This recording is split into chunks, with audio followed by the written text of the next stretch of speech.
Cepet kamu masuk. Oke, bismillahirrahmanirrahim. Assalamualaikum warahmatullahi wabarakatuh. Assalamualaikum warahmatullahi wabarakatuh. Untuk teman-teman mahasiswa UT luar negeri yang sore yang berada di seluruh dunia, UT luar negeri pada kesempatan yang ada di seluruh dunia hari menjelang malam. Pada kesempatan akan bincang-bincang pada menjelang kegiatan kita akan bincang-bincang pada UT layanan luar negeri. Bersama kita UT layanan luar negeri. Pembicara kita bersama kita ada Ibu Raisita pembicara kita Rahmawati yang luar biasa. MA. Selamat sore Ibu Raisita Rahmawati. Selamat sore MA. Baik, sebelum kita mulai, saya ingin membacakan pantun dulu untuk teman-teman di seluruh dunia. Kita mulai, saya ingin membacakan pantun dulu untuk teman-teman makan roti di seluruh dunia. Mantap. Ke Belanda makan rotinya dibungkus dengan kain. Selamat sore mahasiswa-mahasiswi pujaan hati. Selamat sore mahasiswa-mahasiswi pujaan hati. Kamu di rumah lagi ngapain nih? Semoga masih dalam keadaan sehat walafiat. Tugas-tugas walaupun masih kejar-kejaran. Baik, langsung saja mengerjakan tugas-tugas Mbak Raisita. Saya manggilnya Mbak aja ya. Baik, langsung saja. Oke, Mbak Raisita. Saya manggilnya Mbak aja ya. Kita hari ini akan berbincang tentang Mbak Raisita, tutorial online. Kita hari ini akan tidak asing berbincang tentang apa itu tutorial online. Pasti sedikit tidak asing lagi poin-poin penting apa itu tutorial online. Tapi silahkan sedikit dibahas poin-poin penting apa itu tutorial online. Silahkan Mbak Raisita. Selamat malam, selamat siang, selamat sore, selamat malam untuk semua teman-teman mahasiswa di seluruh dunia. Perkenalkan, sebelumnya nama saya Raisita, biasa dipanggil Sita. Saya dosen program studi komunikasi. Nah, FISIP tentang pertanyaan yang tadi, Mas. Iya. Nah, sebenarnya apa sih tutorial online? Pertanyaan yang tadi, Mas. Mungkin ada Iya. mahasiswa baru dan juga ada mahasiswa lama. Tapi sedikit mungkin ada mahasiswa baru dan juga ada mahasiswa lama. Tapi sedikit merefresh juga buat teman-teman sebut dengan tutorial itu apa gitu. Jadi tutorial online yang biasa sebenarnya adalah salah satu bentuk tutorial belajar. Sebenarnya adalah ya bantuan belajar ya. Betul, karena belajar ini kan mahasiswa ya bantuan belajar ya. Betul, karena kalau di UT ini kan mahasiswa sendirian, makanya kita dari UT memberikan fasilitas bantuan belajar dari teman mahasiswa, salah satunya lewat tutorial belajar teman-teman mahasiswa. Baik. Jadi itu sekelumit tentang tutorial online.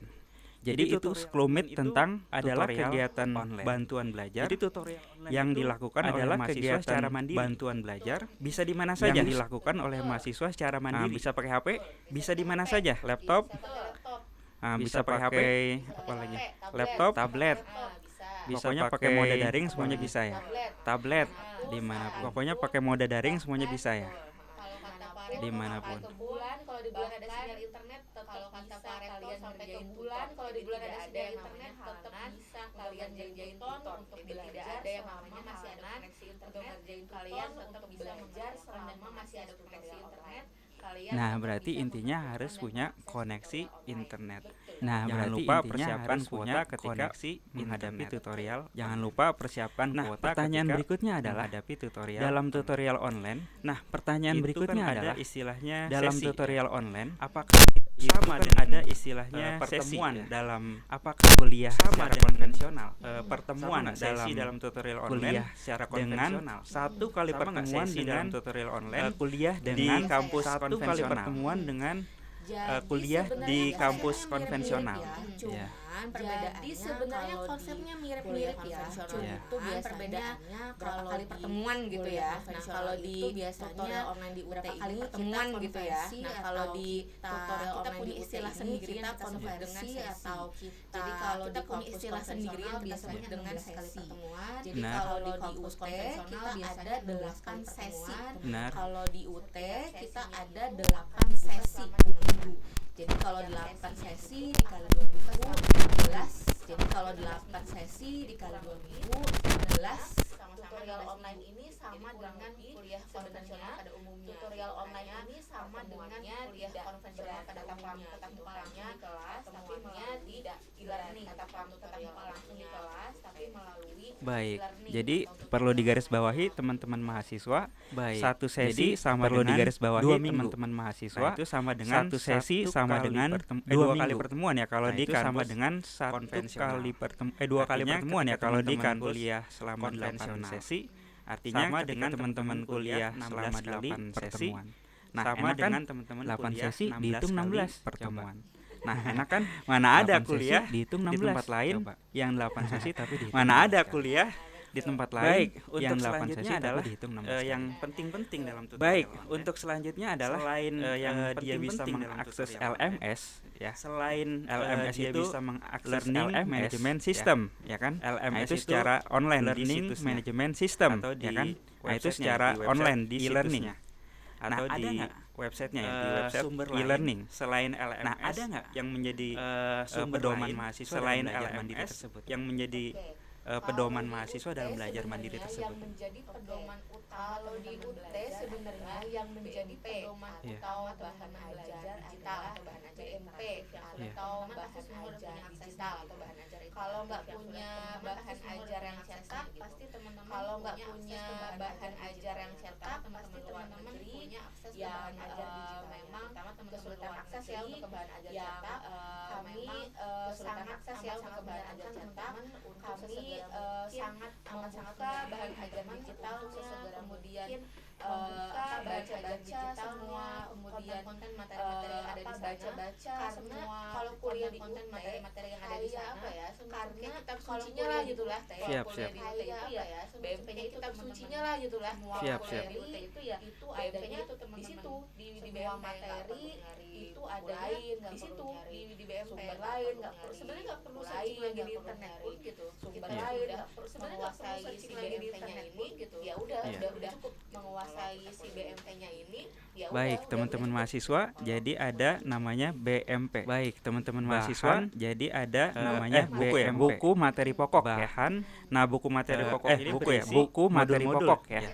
Nah, Nah, buku jadi materi sebagai pokok ini bahan berisi belajar mandiri modul-modul. teman-teman. Jadi kalau Ya. nggak punya yang Nah, jadi cetak, sebagai bisa bahan yang belajar belajar mandiri mandiri teman-teman. teman-teman. Jadi kalau nggak Atau punya yang kalau yang cetak, mau lebih bisa yang cepat bahan lagi ada ajar namanya digital. RBV ya, Bu, ya? Atau kalau yang mau lebih kalau misalnya cepat lagi ada namanya RBV ya, Bu ya. digitalnya ke kalau misalnya bisa mungkin Iya. akses ke bahan ajar digitalnya ke aplikasi bisa nggak bisa Iya. karena koneksi internet segala macam ide itu di sana juga tersedia semua bahan ajar interaktif tuh di sana juga tersedia semua bahan ajar interaktif 24 jam bisa baca akses teman-teman mahasiswa 24 jam bisa baca untuk mengisi diskusi dan juga buka e-learning sambil baca gitu untuk Nah, untuk kalau mengisi mahasiswa diskusi di dan luar juga UT, untuk boleh nggak baca mengajar. RBV itu? Nah, kalau mahasiswa di luar UT, boleh nggak baca RBV itu? UT sampai saat ini masih boleh membuka aja. keran UT sampai saat ini mahasiswa masih yang di luar membuka UT kalau misalnya keran mau baca untuk RBV teman-teman bisa akses mahasiswa di yang di luar puslata.ut UT kalau misalnya mau baca RBV bisa akses di karena puslata.ut apa ya kemarin setelah COVID itu karena apa ya kemarin setelah COVID itu untuk ikut membantu dalam pendidikan jarak jauh di Indonesia adalah untuk ikut membantu dalam pendidikan jarak jauh di Indonesia adalah kita atau bahan ajar kita untuk semuanya buku materi bisa tetap belajar bahan ajar kita untuk dalam kondisi pandemi tetap belajar. Nah, itu ya teman-teman, mahasiswa di seluruh Indonesia dan di seluruh dunia, teman-teman, bahwa mahasiswa di seluruh Indonesia dan di seluruh dunia, dia memberikan ruang baca yang dengan pendidikan untuk seluruh mahasiswa, dia memberikan seluruh baca yang gratis loh untuk seluruh mahasiswa di seluruh dunia. Supaya tidak Gratis boring, loh, ya nanti kan? kita lanjutkan pertanyaan lagi. Oke, Kita supaya tidak kulik boring, sedikit bahwa nanti kita lanjutkan Bu pertanyaan Raisita lagi. ini dulu Kita adalah kulik alumni dari sedikit Turki, bahwa betul ya, Bu? Bu Raisita ini Dari dulu adalah alumni dari Turki, Universities. Kozaile Dari Universities. Konzuli Ya, maaf ya. Universities. Ah, coba Kozaile boleh nggak Universities. sedikit maaf disapa ya. teman-teman yang ada Ah, di coba Turki pakai boleh bahasa nggak, Bu? Turki. Sedikit disapa teman-teman yang Jadi ada di refresh Turki pakai bahasa gitu Turki. ya kan? Jadi refresh gitu ya kan? Merhaba Arkadaşlar. Jadi artinya langsung artinya, Bu. Artinya. Ya. Merhaba Arkadaşlar. Jadi Halo. artinya langsung artinya, Bu. Artinya. Ya. Merhaba Arkadaşlar. Ya. Halo teman-teman. Ya. Nasılsınız? Apa kabar? Oh, iya. Oke, marhaba apa tadi? Oh, iya. Oke, marhaba, marhaba Akadaslar buat teman-teman mahasiswi Arkadaşlar, dan oke. mahasiswa. Marhaba Marhaba Akadaslar Akadaslar buat teman-teman Turki. mahasiswi Iya, dan mahasiswa Baik, yang kita ada lanjut di ke UT. pertanyaan berikutnya Turki. Karena di LMS itu Baik, banyak kita sekali lanjut ke pertanyaan berikutnya. artinya karena di LMS itu banyak perlu diketahui oleh mahasiswa. Apa aja sih item yang perlu diketahui oleh e-learning pada kegiatan tutorial online yang ada di LMS perlu mahasiswa pada kegiatan tutorial online tidak perlu mahasiswa perhatikan supaya tidak terlewat gitu. Dua hal ya yang memang sebenarnya ada dua hal inti yang memang harus teman-teman. Yang pertama adalah sesi diskusi dan yang kedua adalah sesi dan diskusi ada di setiap sesi di sesi 1 sampai 8 itu diskusi ada di setiap sesi. Jadi teman-teman tuh wajib mengerjakan semua diskusi tersebut. Jadi teman-teman wajib nanti nilainya tuh dirata-ratakan diskusi tersebut. Jadi kalau karena nanti nilainya tuh dirata-ratakan, nilainya tetap jadi kalau dibagi 8 jadi akan bahwa kalau nilainya tetap akan dibagi 8 gitu. Jadi akan terus untuk tugas itu ada di sesi ketiga 5 dan untuk tugas sama seperti itu ada di sesi ketiga nilainya ada 7 di rata-rata seperti akhiri. Jadi itu nilainya akan wajib dirata-ratakan di akhir tugasnya. Karena kalau cuma ngerjakan satu atau dua itu pasti tugasnya karena kalau cuma ngerjain satu atau dua itu pasti kalau nilainya 70 dibagi 3 kan dibagi 3 berapa tuh kecil banget kalau nilainya 70 dibagi 3 kan. Jadi teman-teman ada dua hal yang penting, dua item penting dalam tutorial online. Ada dua hal yang pertama adalah diskusi. Dua item penting itu bukan berarti teman-teman yang pertama adalah diskusi. Diskusi itu bukan lisan ya, tapi cukup mengumpulkan pendapat melalui lisan ya, tapi cukup mengumpulkan pendapat diketik. Nah, yang kedua adalah tugas tutorial online yaitu di pertemuan. Nah, yang kedua adalah tugas tutorial online yaitu di pertemuan. Jadi semuanya harus dikerjakan. 5 jangan ada kata jadi semuanya harus dikerjakan. Tidak bisa. Jangan ada kata nanti aja tidak bisa. Karena kalau nanti aja bisa numpuk ya Bu ya. Nanti aja gitu. Karena kalau nanti aja bisa numpuk ya Bu ya. Dua mata kuliah ya. Betul. Mungkin ada yang ngambilnya nggak cuma 1 atau 2 mata kuliah ya. Betul. Mungkin ada yang ngambil 4 atau 5 atau 6 kan bisa kebayang tuh berarti dikalikan aja mata kuliahnya. 4 atau 5 kan bisa kebayang tuh berarti dikalikan aja mata kuliahnya. 4 kali 8 ada diskusi yang harus dikerjakan setiap minggunya. 4 kali 8 ada diskusi yang harus dikerjakan setiap minggunya. Betul.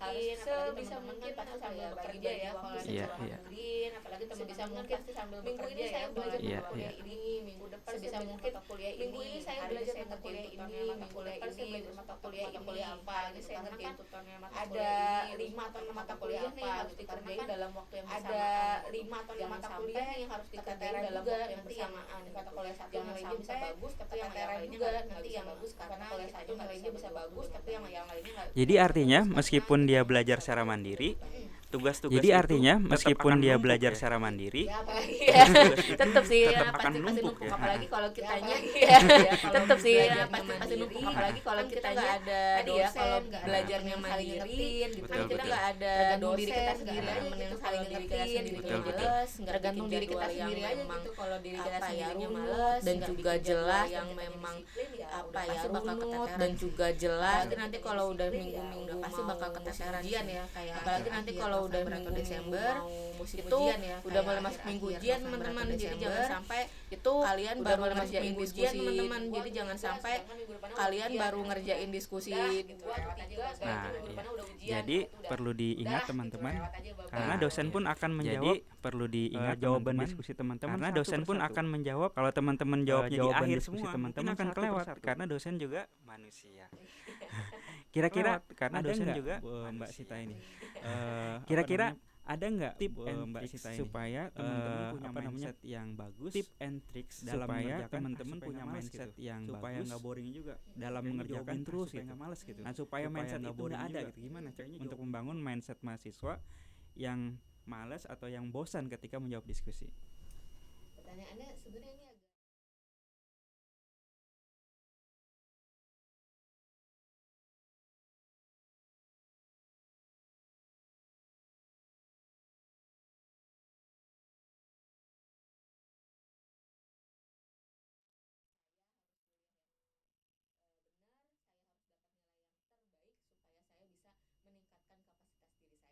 Nah, berarti harus ada target ya. Harus ada target yang dikejar. Jangan karena kuliahnya online kita santai-santai. Tapi tetap harus ada target bahwa saya akan menjadi mahasiswa yang baik dan akan mengejar nilai yang maksimal. Oke. Next. Salah satu pertanyaan dari mahasiswa adalah kemarin itu tentang absensi. ya kan? Nah, jadi ada teman-teman yang mengklik absen tapi belum keluar 100%. Nah, itu gimana menurut Mbak Sita? Biasanya itu masalah teknis sih. Iya, Di awal-awal kadang e-learning masih ada kendala seperti itu. Baik. Cuma nanti di akhir teman-teman gak usah khawatir kalau teman-teman full ngisi diskusi dan mengerjakan semua tugas, nanti dari sistem sendiri akan membaca bahwa teman-teman aktif mengerjakan atau mengikuti tutorial online gitu. Baik. Nanti di akhir dicek lagi aja kolom kehadirannya sudah 100% atau belum. Baik. Biasanya kalau misalnya belum 100% dicek lagi, terus diisi ulang, diinput ulang, harusnya sih nggak ada masalah ya nanti di akhirnya. Nah, ini ya teman-teman, berarti tidak ada yang sia-sia ketika teman-teman mengerjakan prosesnya. Ada hitnya ya, istilahnya hit ya Bu? Ya. Jadi hitungan ketika teman-teman mengakses. Betul. Ketika ngebuka aja itu udah masuk hit. Tapi kalau nggak pernah ngebuka berarti hitnya kan nggak pernah. Nggak ada intensitas mengaksesnya. Jadi teman-teman harus rajin-rajin mengakses e-learning pada tutorial online-nya. Baik, pertanyaan selanjutnya adalah ada istilah inisiasi. Nah, kalau inisiasi itu apa, Mbak Sita? Oke. Materi inisiasi ini sebenarnya seperti intro gitu ya. Intro dari sebuah modul atau sebuah materi gitu. Cuman menurut saya sendiri gitu ya, kalau materi inisiasi ini bukan hal yang wajib untuk teman-teman baca, tapi sesuatu yang sunnah lah gitu, melengkapi dari yang wajib. Karena yang wajibnya tetap adalah BMP-nya atau bahan ajar digitalnya.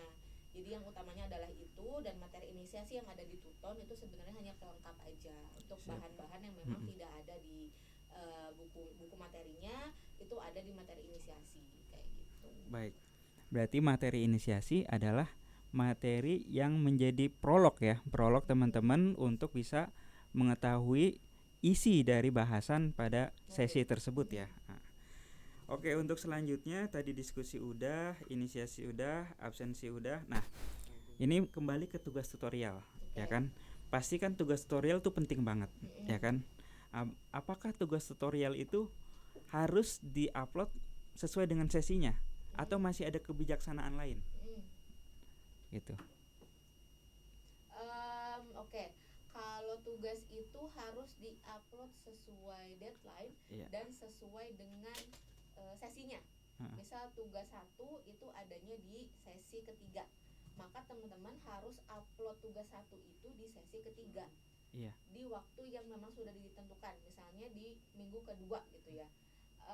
Kalau misalnya teman-teman kelewat terus kalian upload di sesi kelima, itu nggak boleh, karena tidak bisa dinilai oleh tutornya, karena di situ adalah tempat untuk upload tugas kedua. Kalau kalian udah lewat tugas ke-1, ya udah lewat aja gitu. Jadi otomatis nilainya 0 di tugas 1 kayak gitu. Oke teman-teman, berarti untuk tugas harus diperhatikan juga untuk melaksanakannya atau menguploadnya sesuai dengan waktu yang sudah ditentukan. Baik, berbicara tentang tutorial online, sebenarnya ada nggak sih dosennya di tutorial online ini? Oh iya benar. Ini pertanyaan mahasiswa yang juga kan? bingung. Yang pertama kali kuliah di UT, ini sebenarnya saya tuh kuliah ada dosennya atau enggak gitu. Nah, betul. Teman-teman, jadi kalau di UT ini memang unik gitu. Kalau di UT ada yang namanya dosen dan ada yang namanya tutor. Kalau dosen itu memang adalah dosen internal UT, dosen UT beneran seperti saya yang bekerja di UT sebagai dosen. Tapi teman-teman di setiap kelas itu punya tutor. Nah, tutor ini sebenarnya juga adalah dosen. Cuman bukan home base-nya itu bukan di UT gitu teman-teman. Tapi mereka juga dosen gitu. Karena kan jumlah mahasiswa UT ini banyak banget gitu. Jadi kami di UT mengajak teman-teman dosen dari universitas-universitas lain untuk ikut ngajar di UT gitu. Jadi semuanya punya dosen. Setiap mata kuliah di setiap kelas itu pasti ada dosennya. Selain dosen yang di kelas teman-teman semua, di kelas masing-masing, ada juga dosen UT yang memang mengampu mata kuliah yang teman-teman ambil gitu. Baik. Nah, apakah mahasiswa boleh untuk menghubungi dosen? Nah itu melalui apa Bu Sita? Iya, itu boleh banget teman-teman kalau misalnya ada kesulitan dalam mengerjakan tugas atau misalnya ada pertanyaan-pertanyaan, itu kalian bisa bertanya ke dosennya melalui e-learningnya langsung. Karena kan di e-learning itu ada kolom message ya, ada kolom send message. Itu teman-teman bisa langsung hubungi tutornya. Dan tutor di UT itu wajib menjawab setiap pesan yang dikirim sama mahasiswa. Kalau teman-teman nggak punya akses email atau nggak punya akses WA ke tutornya, teman-teman bisa manfaatkan si e-learningnya ini gitu, karena semua tutor, semua dosen yang ada di UT itu wajib untuk balas pesannya teman-teman gitu. Baik, jangan takut ya teman-teman. Mm-mm. Bukan berarti ghosting Mm-mm. alias nggak ada dosennya. Mm-mm. Ini ada dosennya. Kalau nggak ada dosen berarti ada tutor. Ada Dan tutor sendiri itu pun adalah dosen. Jadi jangan takut kuliah di UT bukan berarti teman-teman menghadapi komputer saja, Mm-mm. tapi juga ada interaksinya dengan Betul. dosennya. Cuman perbedaannya kalau di kampus yang konvensional atau di kelas yang biasa mungkin kan bentuknya ya dalam kelas, dalam ruang seperti ini ya. Jadi kalau nanya langsung dapat jawaban, langsung dapat feedback dari dosennya. Tapi kalau di e-learning kan teman-teman kirim pesan dulu, udah gitu nanti tunggu sampai si dosennya menjawab gitu. Karena memang interaksinya tidak real time, tidak langsung kayak gitu. Baik, teman-teman mahasiswa, itu jawaban yang sudah banyak jawaban yang sudah teman-teman dapatkan. Nah, next mungkin kita lihat pertanyaan yang live ya, yang masuk secara live di IG kita. Oke. Baik, kita tunggu dulu. Sambil nunggu pantun lagi. Kayaknya banyak nih stok pantunnya. Iya. Siang-siang makan kebab. Cakep. Minumnya pakai jus buah naga. Cakep. Selamat sore, aku menjawab. Cakep. Untukmu mahasiswa-mahasiswi yang kusayang. Iya. Oke, jadi jangan terlalu tegang ya untuk kuliah di UT, karena semuanya bisa diakses, semuanya bisa dipelajari. Yang penting adalah mau dan bersungguh-sungguh dalam mengerjakannya. Iya, betul.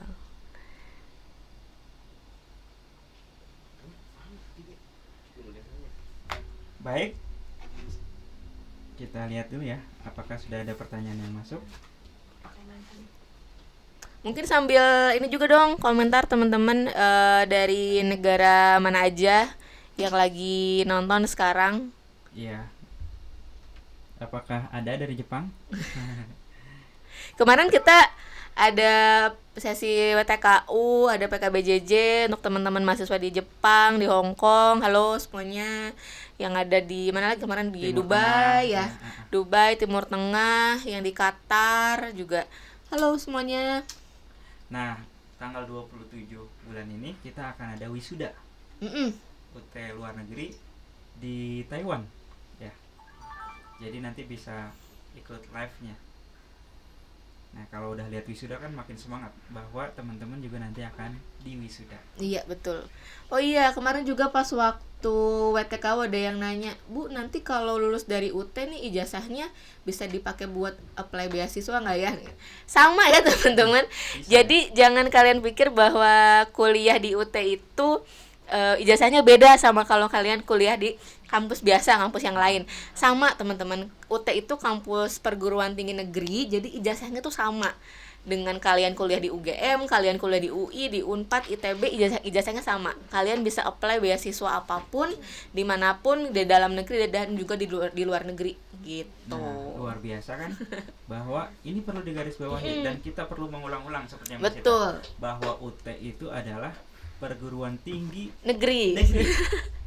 ke-45 di Indonesia. Betul. Jadi UT itu bukan kampus swasta ya, Bu, ya, Betul. tapi UT luar, UT negeri gitu ya. Baik, sambil menunggu ada yang memberikan pertanyaan. Udah berapa lama Mbak Sita di UT ini? Saya dari 2021. 2021 ya. Langsung masuk sini setelah lulus dari S2 di kampus jurusan saya di Public Relation and Publicity di Kocaeli University di Turki gitu. Sekarang udah hampir 3 tahun berarti di sini. Nah, berarti dulu Mbak Sita pernah ikut PPI? Ikut, ya, saya gabung di PPI negara Turki dan juga di PPI dunia. Gitu. Apa sih syarat untuk bergabung di PPI untuk mahasiswa-mahasiswa kita juga yang ada di luar negeri? Oke. Kemarin ada pertanyaan. Ya. Sebenarnya ini masih menjadi isu dan wacana di teman-teman PPI. Apakah mahasiswa UT yang di luar negeri ini bisa gabung di PPI juga atau enggak? Karena selama ini kan yang gabung di PPI itu memang mahasiswa Indonesia yang terdaftar sebagai mahasiswa di kampus luar negeri gitu. Kalau di mahasiswa UT kan sebenarnya kampusnya kampus di Indonesia, cuman posisinya ada di luar negeri gitu. Sampai saat ini saya belum ada informasi terbaru apakah teman-teman mahasiswa UT yang di luar negeri bisa gabung PPI atau enggak. Di Hong Kong udah ada yang bergabung. Oh, udah bisa ya berarti. Maksudnya kalau misalkan sudah kuliah kayak Mbak Sita, apa sih syarat bergabungnya? Kalau syarat bergabungnya sih sebenarnya gabung aja. Udah otomatis tergabung. Kalau misalnya kita kuliah di luar negeri, itu otomatis kita menjadi bagian dari PPI kayak gitu, Mas. Jadi nggak ada syarat dan ketentuan khusus gitu. Nah, teman-teman mahasiswa UT dimanapun Anda berada di luar negeri, daftar saja, tinggal bergabung saja. Nah, karena itu cukup penting ya untuk portofolio kita mengikuti organisasi sebagai mahasiswa. Baik, ini ada pertanyaan dari Mayang Ape. Ya, apa sih trik kiat sukses kuliah di UT? Wah, pertanyaannya cukup menarik. Singkat, padat, dan jelas. Ya. Trik sukses kuliah di UT. Oke. Triknya adalah yang pertama disiplin. Karena kuliah di UT itu adalah mandiri, belajar mandiri, self-paced, tergantung dari kedisiplinan kita sendiri. Maka kalau kita disiplin dan kita buat jadwal yang terstruktur, kitanya patuh pada jadwal tersebut, belajar dengan baik, insya Allah kita bisa sukses di kuliah di UT dengan mendapatkan nilai IPK yang juga maksimal. Gitu. Baik, jadi intinya adalah Anda, teman-teman mahasiswa, harus mengalahkan diri sendiri. Ya, jadi memang mahasiswa UT, khususnya mahasiswa UT yang ada di luar negeri maupun yang ada di Indonesia, mereka adalah mahasiswa-mahasiswa yang tangguh. Karena selain bekerja, mereka juga harus kuliah. Coba, double job. Ini adalah sebenarnya kemampuan yang harus dimiliki oleh anak-anak zaman now, yaitu multitasking ya. Jadi belajar iya, kuliah juga.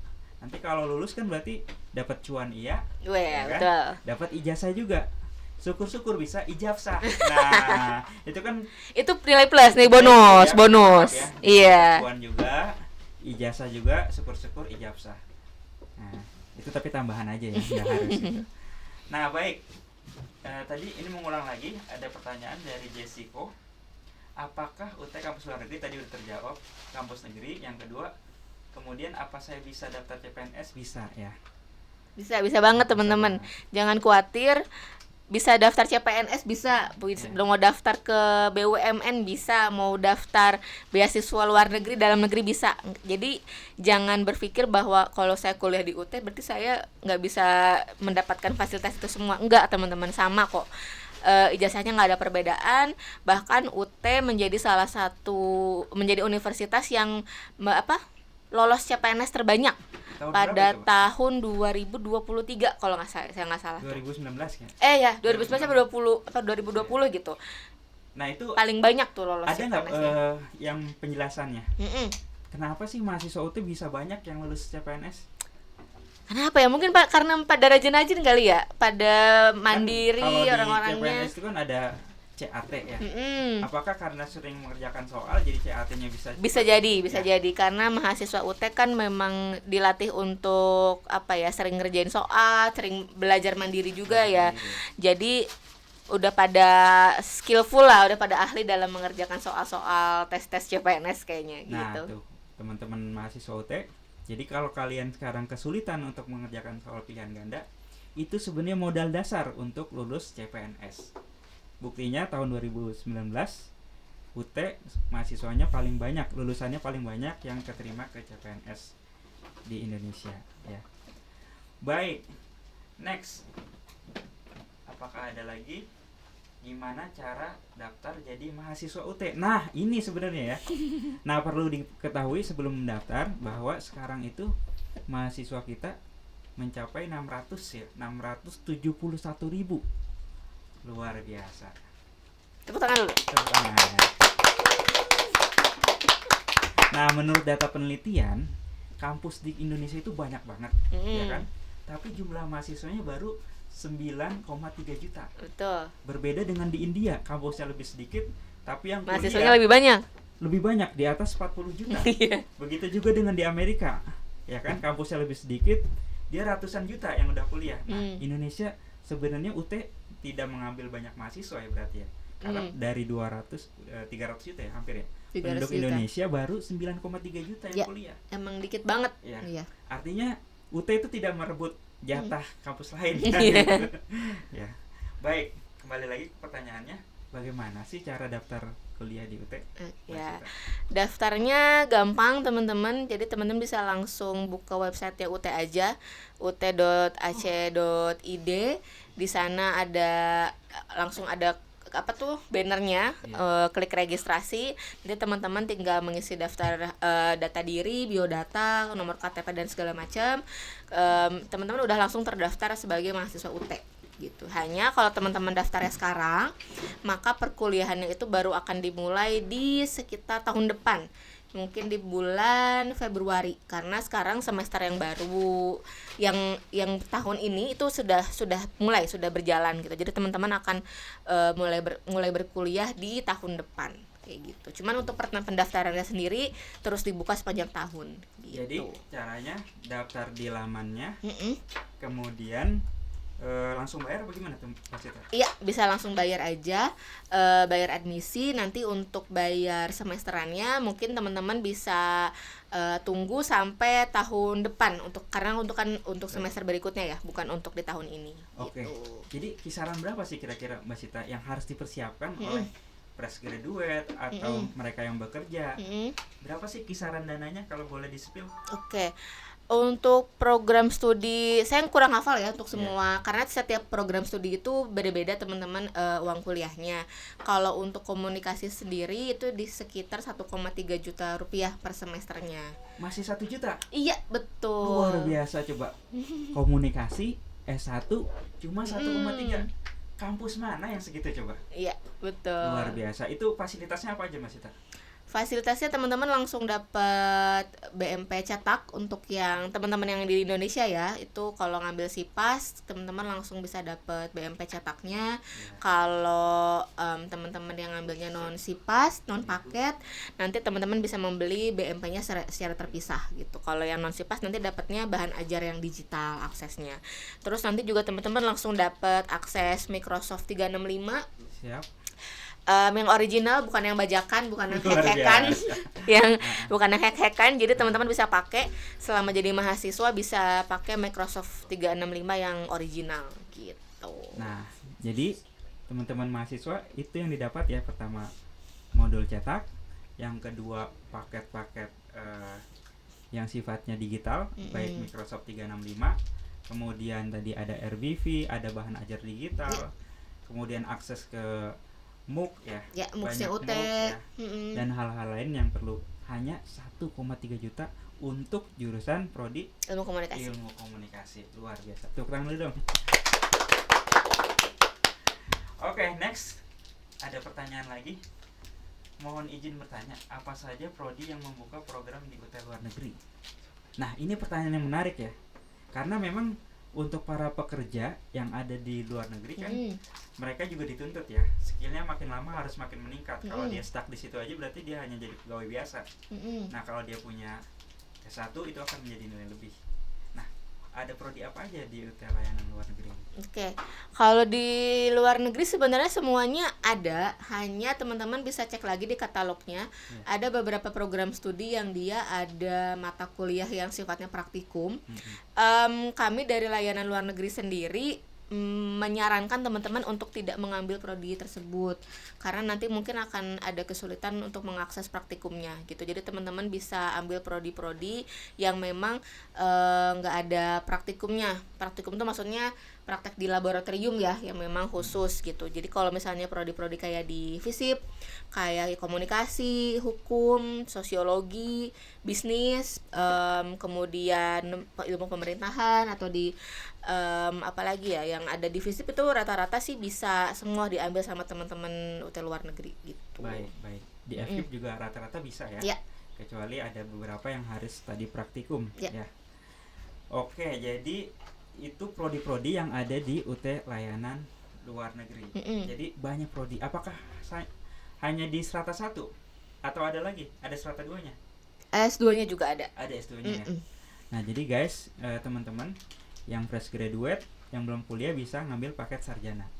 Kalau yang sudah S1 bisa ngambil pasca sarjana. Iya, ada info menarik juga nih Mas. Jadi banyak teman-teman PPI yang memang mereka sudah kuliah S1 atau S2 atau S3 bahkan di kampus-kampus luar negeri, mereka ambil lagi kuliah di UT. Jadi Ambil misalnya, iya betul. Jadi dulu ada koordinator PPI zaman saya 2021, ketua PPI dunianya itu dia namanya Mas Hoirul Anam. Dia waktu itu dia lagi S3 di Ceko, ngambil administrasi kebijakan publik kalau nggak salah.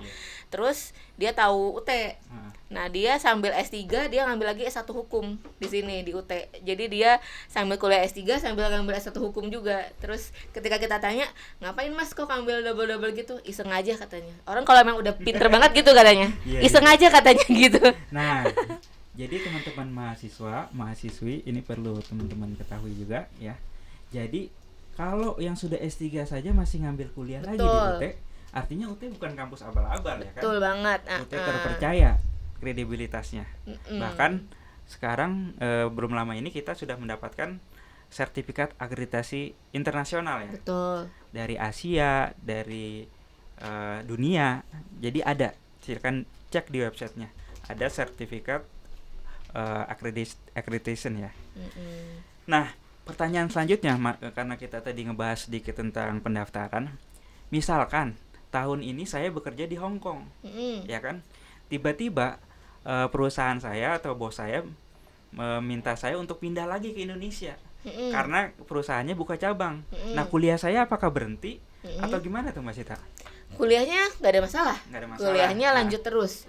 Kalau misalnya sekiranya mau pindah ke UT daerah yang ada di sini, yang ada di Jakarta misalnya ya, itu boleh supaya nanti ujiannya bisa ikut ujian yang tatap muka atau skema ujian yang lain, itu boleh pilihan. Tapi kalau misalnya nanti dalam waktu dekat akan ke luar negeri lagi, saya sarankan sih untuk tidak perlu pindah UT daerah gitu, tetap di UT layanan luar negeri aja gitu. Jadi walaupun di luar negeri nanti pindah ke Indonesia bisa ya? Bisa nggak ada masalah. Kecuali kalau mau stay lama di Indonesia, mending pindah ke UT daerahnya. Ya, betul. Tapi kalau masih mau balik lagi, lebih baik tetap di UT luar negeri. Nah, sebenarnya dari tadi kita ngomong UT luar negeri. UT itu sebenarnya ada berapa sih Mbak Sita? UT cuma ada satu sebenarnya. UT cuma satu ya? UT ada satu. Cuman kantornya ada di setiap provinsi di Indonesia, tersebar di 39 kota gitu. Ada di Jakarta, Bandung, Serang, setiap ibu kota aja pokoknya di setiap provinsi, kecuali daerah-daerah yang memang banyak mahasiswanya kayak UT Malang gitu kan, ada juga UT Surabayanya gitu. Ada UT Purwokerto juga, itu juga banyak gitu mahasiswa UT di sana gitu. Di Papua ada nggak Papua? Ada ya? Ada juga. Di daerah mana tuh Bu? Pokoknya dari Sabang sampai Merauke lah ada semua. Ada ya? Ada, lengkap.